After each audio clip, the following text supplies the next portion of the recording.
Mas uzun mənə 3-lü 4-lü. Bəlkə sən oynayasan. Bəlkə belə oynayam. Gedək. Sən də qarışın. İstəyirsən Sən bro. də qarışdırma görə bura. Hə, sizin var. Sən edin deyəsən. Mən idim. Mənəm. Arkeydən budur da deyəsən.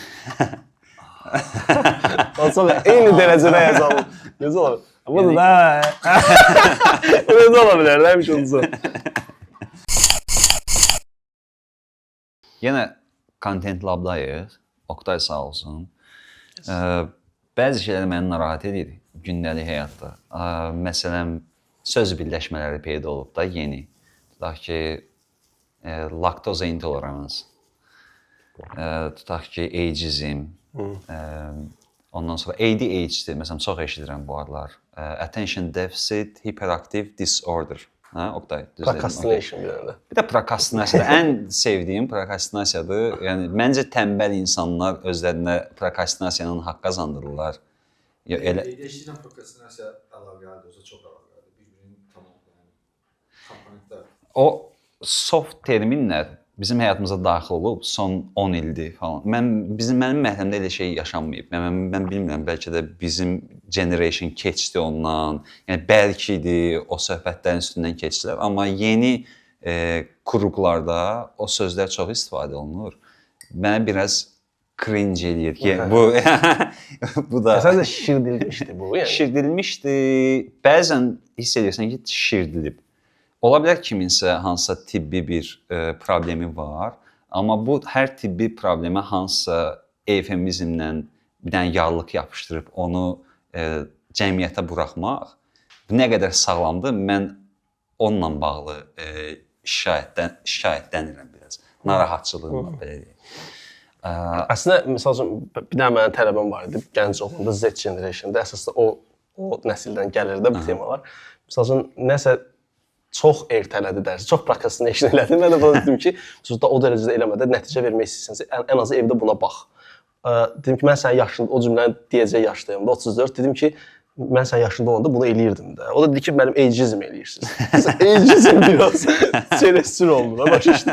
Mən dedim ki, yəni, nə deyim, məsələn, sənin yaşında olmayanda elə eləyirdim. Yəni, yalan danışım, sən elə oldu. Necə motivasiya verim? Orada belə bir şey var ki, lap deyək ki də, məsəl üçün, üzləş öz problemindən. Yəni, belə bir şey var ki, sanki insan öz problemi ilə üzləşəndə onu həll edir.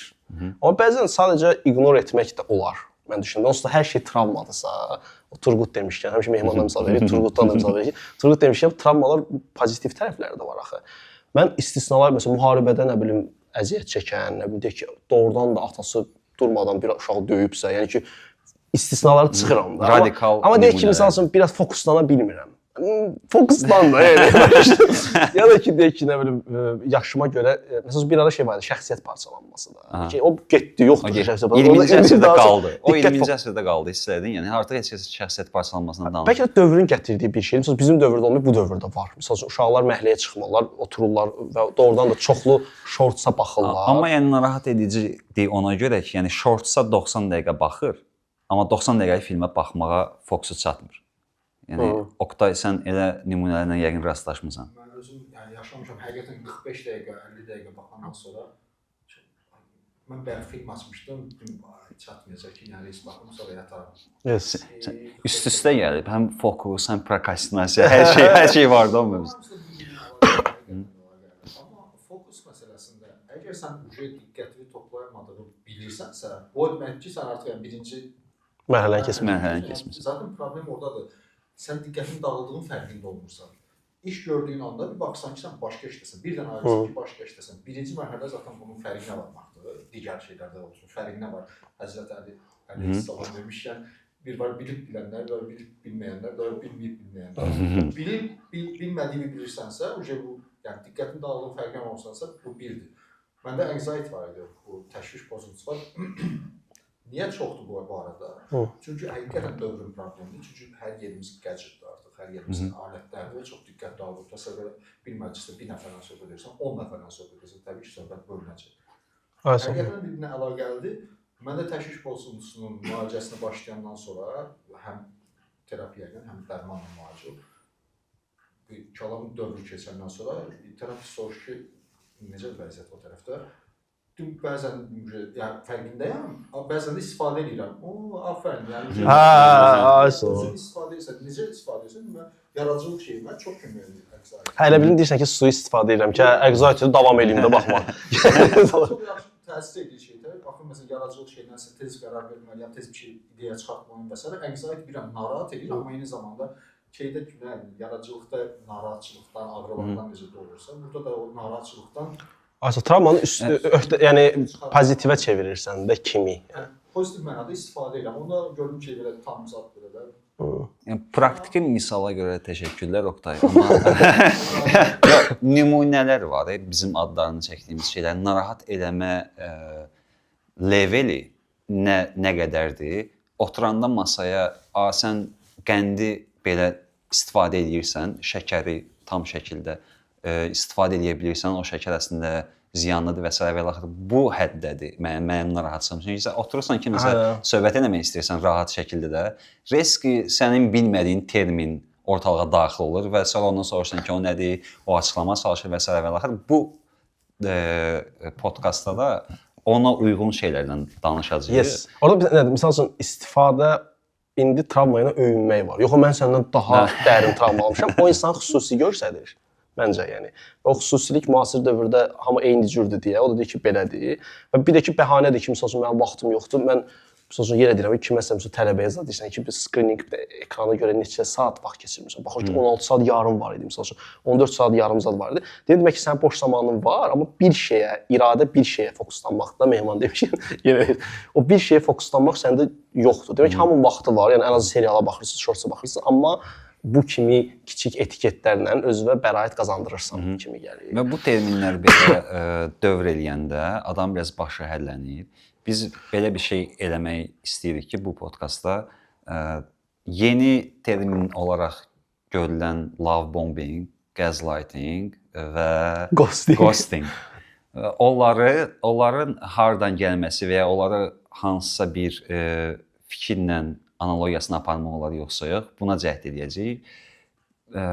Başlayaq elə Hegeldən. Hegeldən niyə? Ona görə ki, Hegeldən ən məşhur ifadələrdən biri ya da düşüncə məhsullarından biri Hegelin master-slave dialektik, yəni ağa, öfəndi, kölə. Ağa deyək, əfəndi deyək. Əfəndi kölə deyək. Əfəndi kölə. Əfəndi kölə dialektikası. Hegeldə əfəndi kölənin yaranması tarixin başlaması deməkdir. Və o hala gəlib çatmağın özü də bir prosesdir. O prosesi təxminən belə izah edir ki, insan nəyisə müşahidə edirsə, seyrə dalırsa, o seyrə daldığı şeyin içərisində o girir və onunla eyniləşir. Və bu mənada həmin insanın məni yoxa çıxır və onun nitqində məndən söhbət edə bilmərik. Demək ki, sən nəyisə müşahidə edirsən, hansı bir obyekti və onun içərisində özünü itirirsən. İnsan o şeyin fərqinə o zaman varacaq ki, onda istək və ya iradə formalaşır. Bayaq da deyəsən iradə söhbəti keçdi. İstək yaranandan sonra insan fərqinə varır ki, o bir prosesdədir. Seyr edən var və bu prosesin özü var. Burada artıq üçləmə yaranır. Əvvəl sadəcə sənlə o eyniyyətdə idi. Bu üçləmə yaranandan sonra eyni şeyi heyvanlar da yaşayır.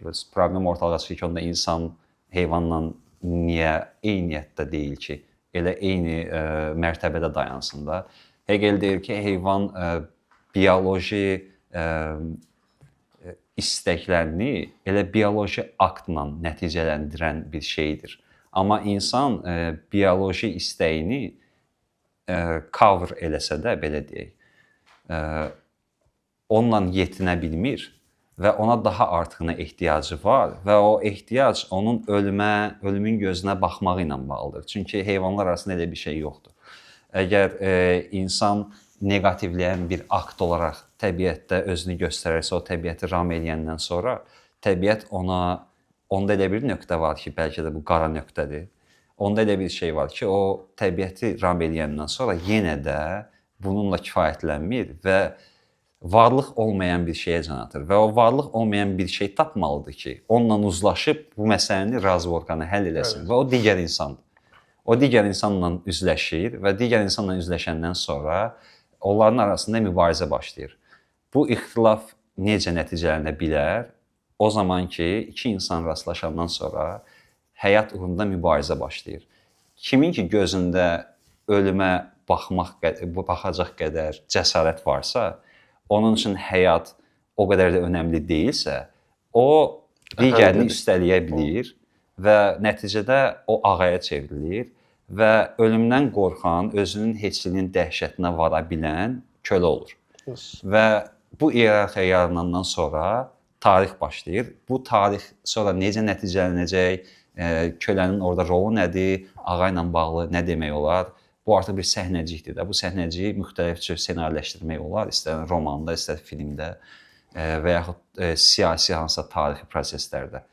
Bizə lazımdır ki, bu hissəyə gəlirik. Master və slave dialektikası yarandı, iyerarxiya var və biz bunu love bombing, gaslighting və ghostingdən necə görə bilərik? Nə düşünürsən? Ya birincisi onu deyim ki, misal üçün orada nəsə belə bir söhbət var idi ki, əfəndi olduğu yerdədir və ölümdən qorxmur. Ona görə o tarixin irəliləməyində maraqlı deyil. Yəni ki, o istəmir ki, naborot tarix irəliləsin ki, onu aşırdarlar da yəni yerində.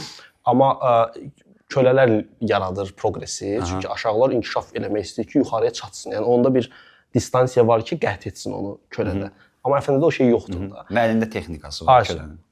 Həm də şey var, misal üçün deyək ki, bunlar lap onu belə krallıqsa səviyyəsində yox, gündəlik mövzudan götürsək ki, deyək ki, bir adam müdiri ilə münasibətdədir, deyək ki, münasibət yəni prosta işdədir. Və o, misal deyək ki, müdirim mən xoşbaxtı gəldi, bizlə oturdu, abed elədi, belə şeylər var da. Və o adi şeyi, yəni adi insanın eləyə biləcəkləri xüsusiyyətləri çox belə böyük bir bəxşiş kimi qəbul eləyir və bu onun kölə olmağını göstərir ki, deyir ki, müdirdir gəldi bizlə şeylədir. Yəni istənilən iki nəfərin situasiyasında belə bir nəfər ağadır, bir nəfər kölədir kimi gəlir o situasiya. Və yaxud ikisi də kölədir və yaxud ikisi də ağadır. Bunun ən uc misalını mənə bir tanışım demişdi. O deyirdi ki, biz iş yerində olanda bizim çox yaxşı menecerimiz var. Mən deyirdim, niyə? Deyir ki, gəlir hər dəfə hansısa departamentdə işləyir, hansısa bir yaxşı şirkətdə işləyir. Gəlir, otağa girir səhərlər və gəlir dirənir stola və bizim hal-əhvalımızı tutur və s. və axır. Eyni hərəkəti o adam eləyə bilər menecerinə görə. Səhər-səhər gəlir dirənir menecerin stoluna ki, rəis necəsiz və s. və axır. Olmur da. Yəni bu new modern korporativ bir dənə nəsə bir səhnə var. Orada insanlar elə başa düşür ki, bu bərabərliyə xitab edən şeydir. Əslində sadəcə bərabərlik yox, bəlkə də indi marksist çıxmıyor, istismarçılığın başqa bir formasıdır. Amma yəni bərabərlikdən söhbət getmir. Sən onu eləyə bilmirsən. Prinsipcə. Onun elədiyi şeyi özünə bəxşiş kimi görürsən, sənin dediyin kimi. Və deməli ki, onda burada ağa, əfəndi kölə dialektikası yenə özünü göstərir. Mən belə düşünürəm ki, əgər bir şey işləyirsə, lap bunun miqdarı, dozası, parodiyası pis formada olsun. Məsələn, ghosting deyirlər. Bu işləyir də, yəni love bombing deyilən şey var. Yəni bir adamı çox sevgi göstərib sonra kəsəndə, o birisinin mənliyi sənin mənliyində əriyir və o sənə meyl edir. Amma belə dostyana münasibətlərdə eşq yaranmır da. Bunun ədəbiyyatda, fəlsəfədə mən iddia edirəm ki, belə giz-giz mövzuları mən təklif edirəm konspirologiyada. Amma mən iddia edirəm ki, bunun qarşılığı var. Yəni ki, bunun analogiyası var tarixdə. O da misal üçün sufilərin interpretasiyası var bu ilə bağlı ki, bu Dücanə adında bir adam podkast danışıqlarından belə iqtibasla deyirəm ki, misal üçün Ərəf surəsində belə bir ayə var ki, mən sizin Rəbbiniz deyiləmmi, ruhlara müraciət olaraq deyir Adəm oğullarına. Onlar da ilk dəfə, yəni ki, birbaşa Tanrı ilə insan dialoqdadır da. Və onlar deyir ki, bəli, şahid olduq, yəni Rəbbinə. Və bundan sonra bir də danışmır Tanrı birbaşa. Yəni ki, və belə bir yorum, təbii ki, bu təvildir, yəni ki, bu hiper təvil hesab eləmək olar onu. Bəlkə də fundamental müsəlmanlar bu ilə razı olmaz, amma sufilər deyirlər ki, misal üçün, bu nədir? Bu özü love bombingdir və bir də insandan danışmır. İlahi ghostingdir. İlahi ghostingdir müəyyən mənada və insan bir də, həm də sufilər Tanrına bir yara bənzədirlər və bir də o ona baxmır və insan deyir ki, kaş ki o deyir, bir böyük bir talpanın belə qələbəliyin içində bir nəfər sənə göz atar qız, sən deyirsən ki, o bir də baxsın və baxmır və sən düşürsən kölə vəziyyətinə, o əfəndi olur. Və bu situasiya axı işləyir mesajlaşmalarda, deyək ki, həyatda, deyək ki də bir adam avtoritet rejissordur, digər gəlir onun yanına, onu şey vermir, volə vermir, deyir ki, baxmır və ona deyir ki, kaş ki o rejissor mənə baxardı, kaş ki onu şey verərdi və bunların arasında ağa kölə, yəni bu hər zaman pis deyil, ola bilər ki, eşqin bir bir qapısıdır da bu da. Və bu situasiyada məsəl üçün hətta eyni o Düzani deyirdi ki, onu Ahmet Paşa adında bir adamın belə bir beyti var idi ki, nə bilim, mərhaba sundu mənə əzəldən çeşmiyar, elə məst oldum ki, xeyrin mərhabasını duymadım. Yəni ki, əzəldə o vaxt ruhlar yığışanda bir dənə Allah mənə mərhaba verib və ona elə məst olmuşam ki, o birisilər ondan sonra hamısı plank olaraq aşağıdır. Yəni digər yarlar mənə mərhaba verir, mən isə onların mərhabasını duymuram ki. Mənə gəlir ki, istənilən eşq bərabərlikdən yox, ağa kölə situativliyindən doğur. Ki bunun digər yaxşı misalı Kierkegaard'un Yayada kitabından, necə tərcümə eləyir onu, başdan çıxarıcı, yəni ki, məftun etmə, necə deyir? Başdan çıxarıcı, Mehman? Yox da. Yəni ki, belə deyək, şey eləməkdə... Ofsunlayan bəlkə. Ofsunlayanın gündəliyi.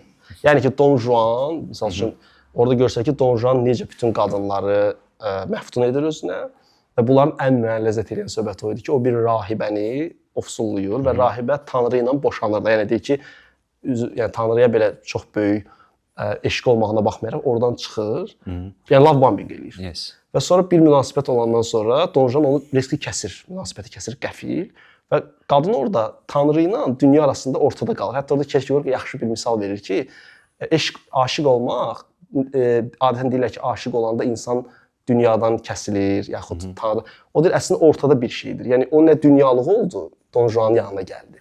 Nə də ki, Tanrıya belə bağlı. Hətta orada belə bir maraqlı bir misal var idi ki, qadın peşman olur və Tanrıya qayıtmaq istəyir. Görür ki, Don Juan başqa bir qızın evindən çıxır və bir başqa yerə gedir və onun içində qısqanclıq yanır ki, görürsə onu hara gedir.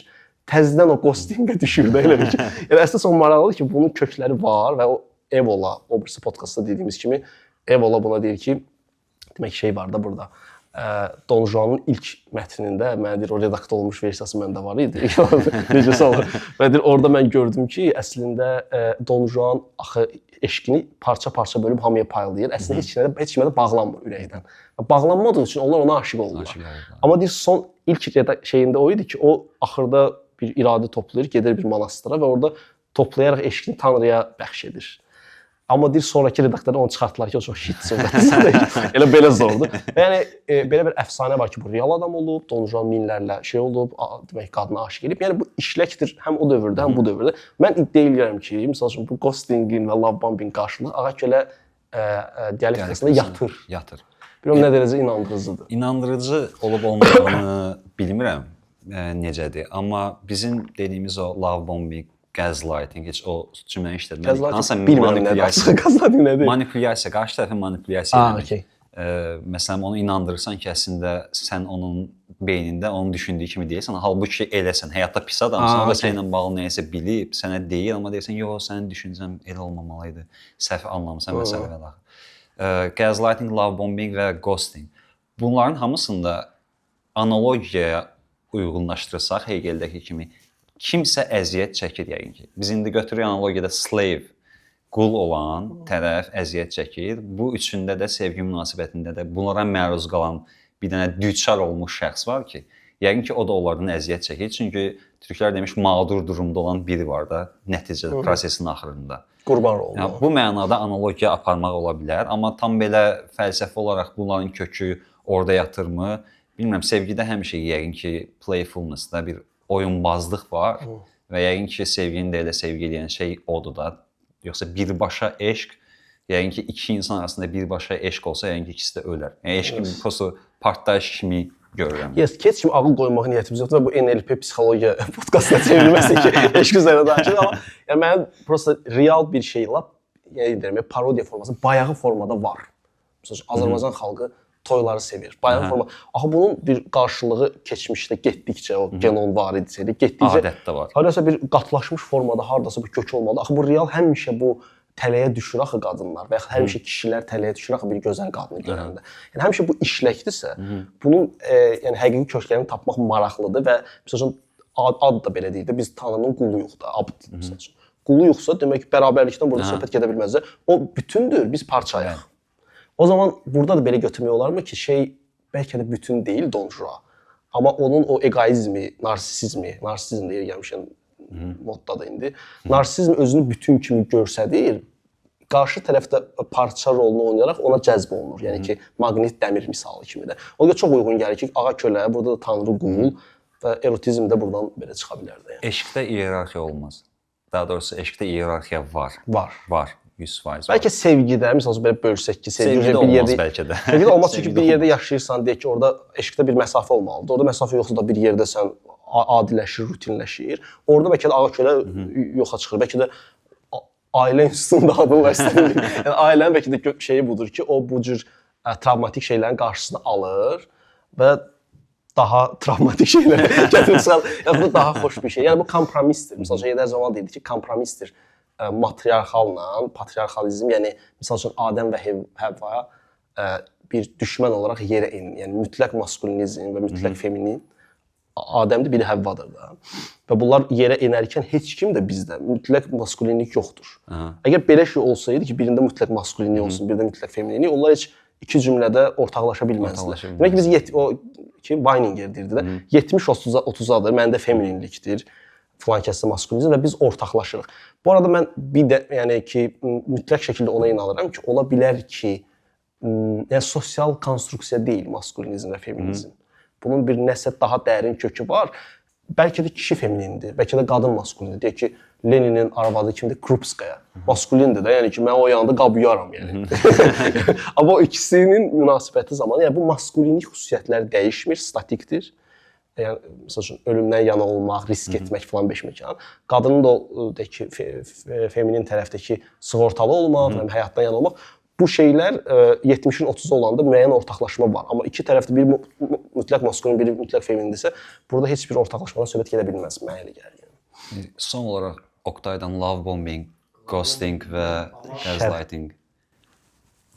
Eşq, yəni sevgidə yox, eşqdə zaten bir çox teoriya var, bir çox tərəfləri var. Yəni əslində erkəyin də, dişinin də gedib o şəxsi tapmanın səbəbi bəzi psixologlar yaxud da terapistlər deyir ki, psixiatrlar deyir ki, sırf məsələn qızlar atasında görüb o düzəldənmədiyi ya da bəyənmədiyi tərəfləri olan erkəyə gedib tapacaq və onu düzəltməyə çalışacaq, problemlərdə ya da tam tərsi kişi gedib bunu tapacaq. Bu sadəcə bir dənəsi, yəni sübut olunmuş bir elmi faktdır deyil, amma kifayət qədər möhkəm teoriyadır. Bunun kimi bir çox səbəbi var. Bunları sevgiyə də münasibətdir, münasibətlər arasında baş verir, o kontekstdə çıxır. Onlar olmasa da zaten olmayacaq. İki dənə düz taxta düşünün, ikisini bir-birə qoyun, nə əmələ gələcək? Maqnit olmalıdır, mənfi müsbət olmalıdır. Maqnit olmalıdır yenə də. Bir mənfi, bir müsbət, birincisini o tərəf, birincisini bu tərəf. Bir yerə gətirən yenə də nəticədə onun kələk-kötür tərəfləri olacaq, yenə gətirib bir yerdə başqa bir figura çıxaracaq.